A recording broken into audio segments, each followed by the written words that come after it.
साधक पूर्ण निष्ठा से निरंतर नाम जपता रहे, भजन ध्यान होता रहे, इस हेतु क्या युक्ति हो सकती है। जय श्री हरि। पूज्य गुरुदेव के चरणों में प्रणाम।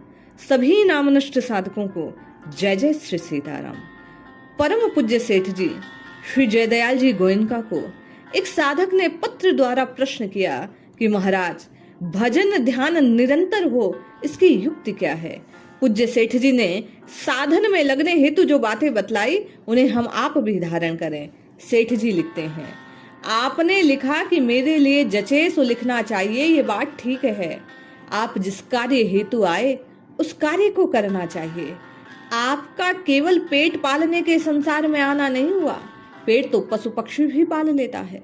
मनुष्य का जन्म बड़ा दुर्लभ है, क्षण भंगुर है, ऐसा जानकर अपना काम तुरंत निकाल लेना चाहिए, जिससे बाद में पश्चाताप न हो। ये मनुष्य जन्म बार बार नहीं मिलता और इसका एक पल का भरोसा नहीं। अचानक मृत्यु होने वाली है, इसलिए मृत्यु से पूर्व ही आपको कुछ कर सुधार और उद्धार की चेष्टा करनी चाहिए और शीघ्र कर लेनी चाहिए। जब ये बात कि मृत्यु आने वाली है ध्यान रहेगी तो निश्चित नाम की पुकार सतत चलने लगेगी। समय को अमूल्य समझने से, शरीर को मृत्यु के मुख में जाता देखने से, सत्संग और शास्त्रों का अभ्यास करने से, भजन ध्यान को तेज करने से उत्तम युक्ति यही है, जीवन की क्षणभंगुरता को याद रखा जाए। पर प्रेम के बिना भजन ध्यान निरंतर होना कठिन है। इसलिए जब तक भगवान में श्रद्धा प्रेम कम है तब तक विवेक विचार के द्वारा मन को स्थिर कर भजन करने की चेष्टा करनी चाहिए। इस प्रकार चेष्टा करने से भजन हो सकता है, हठ से भी होता है। आलस्य, प्रमाद, भोग, आराम को हठ से त्याग कर भजन ध्यान का साधन करना चाहिए।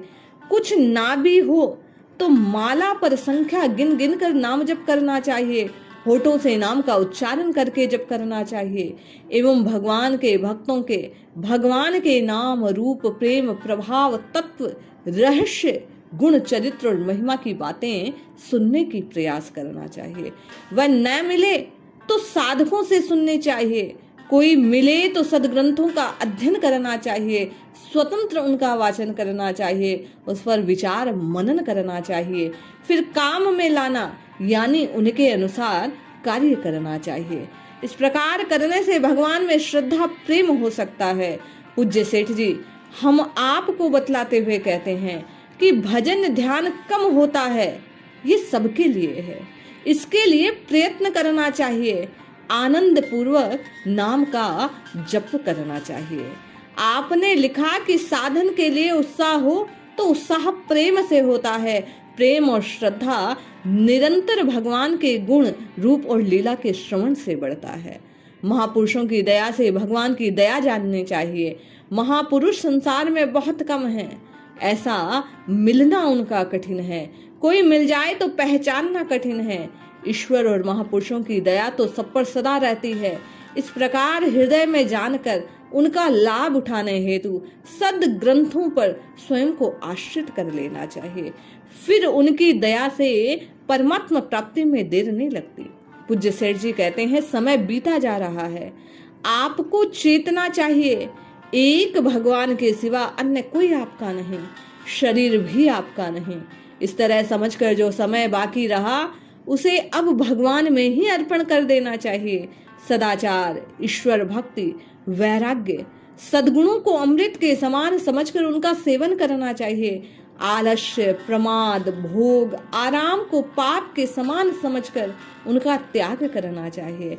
आप जिस काम के लिए आए वह काम आपको बनाना चाहिए और वह काम यही है कि चेत कर जग कर नाम का आस्वादन करें।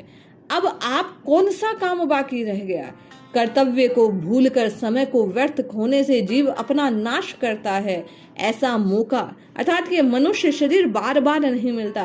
पूज्य सेठ जी कहते हैं, इसलिए प्रेम से, समर्पण से, श्रद्धा से प्रभु का नाम जपना चाहिए।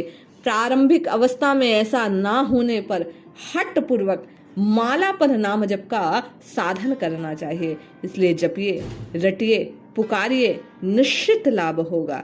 जय श्री हरि।